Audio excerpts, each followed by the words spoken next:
What do you have to say about the President's news conference today regarding the sequestration? Well, I didn't see it. So I'm glad that they met, but I didn't see it, and so I assume there was no huge breakthrough. Bottom line, it's going to take place. He's blaming the Republicans for it. Yeah. How do you feel it?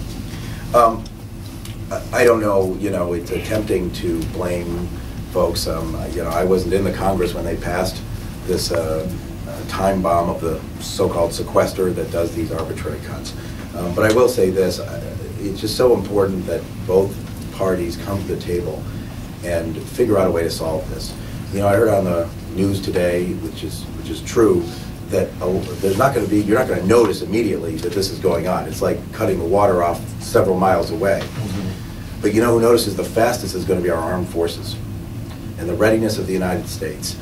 I don't know how members of Congress of either party can look at this and not consider this a dropping of their duty. And I just don't understand why both the President and the congressional leaders haven't shown more urgency. I would lock up that White House and wouldn't let them out until they had a deal. But isn't this really just forcing the government to live within its means? You know, that would be, I wish that's what it was, but it isn't. These are arbitrary cuts.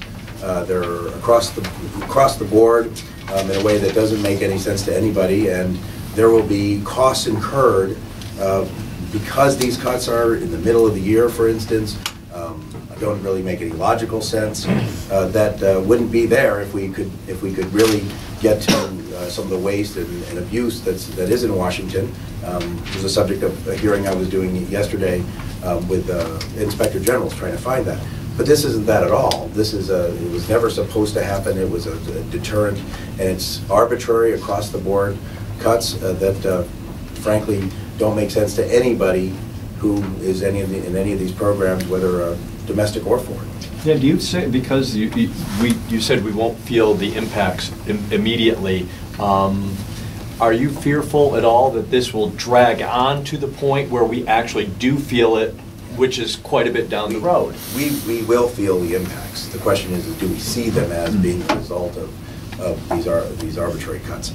In fact, there have been lots of studies that show that, particularly with a recovering but still weak recovery in central New York, that we will see job losses.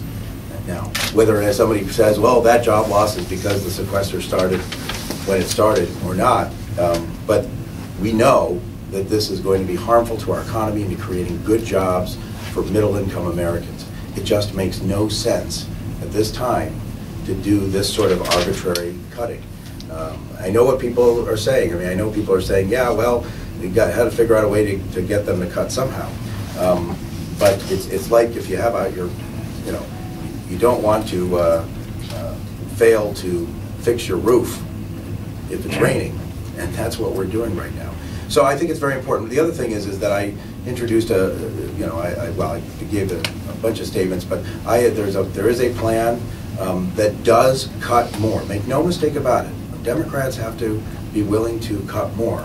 But also, we have to have a balanced approach with some revenues.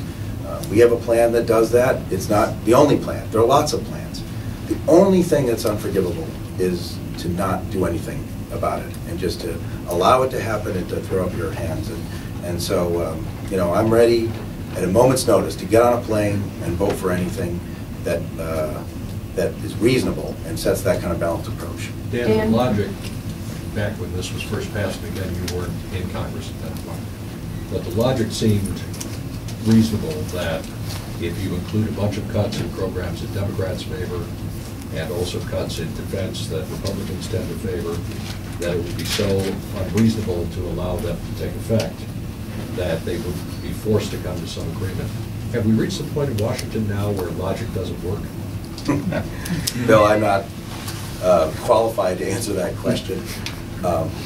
All I can say is that I think you look at something like the passage yesterday of the Violence Against Women Act, why we're all here today, when people such as Richard Hanna and myself were able to work together, why can't we do that with our fiscal difficulties and our challenges? If we can do that, we'll be fine. We've done it before, we've had impasses, and we've gotten over them.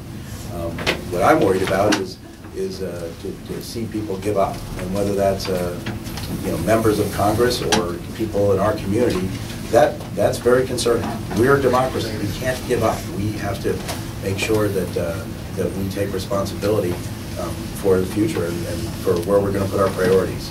Beyond the military spending, what cuts do you see as particularly affecting us here in Central? Well, part of the problem is that the cuts affect everything. And like I said, they're in a pipeline. There are approximately 36,000 survivors and victims of domestic abuse nationwide that may not be able to get services because of these cuts. Does that mean immediately you're going to see something close? No. But that's just one example. We've talked, I'm sure you've seen about longer lines at airports. Does that mean the next time you go to the airport there's going to be a long line? Not necessarily.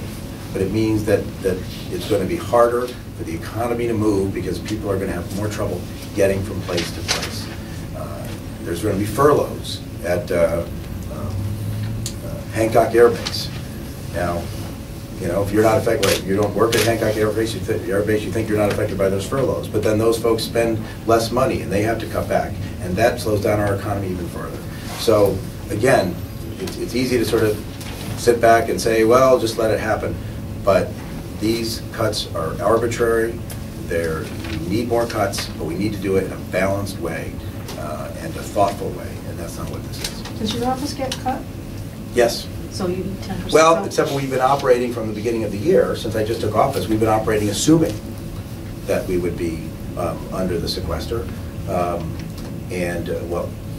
If as it turns out it gets resolved, then we'll be able to hire some more staff to take care of constituent service in the district. But we're not at the level we need to be at because we've been assuming that this might be a problem, and I didn't want to hire somebody for 2 months and then tell them they had to leave.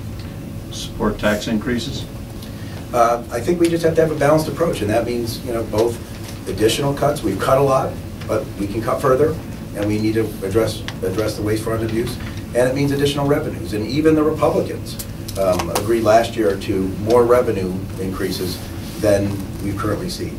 The balanced approach is the only way we can get out of it. Nobody's going to love it, but it'll allow us to avoid these sort of across-the-board cuts to things like domestic violence help and transportation and infrastructure and national security that don't make sense to anybody given the state, what we need for our economy to move forward. Do you feel the president set this up when he went along with sequestration back a year ago?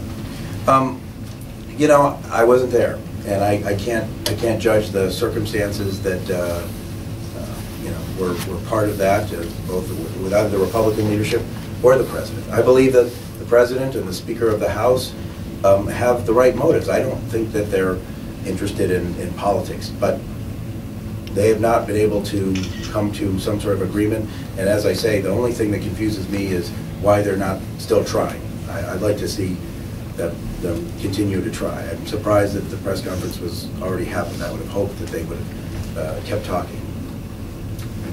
Thank you. Thanks, everybody. Thanks for coming.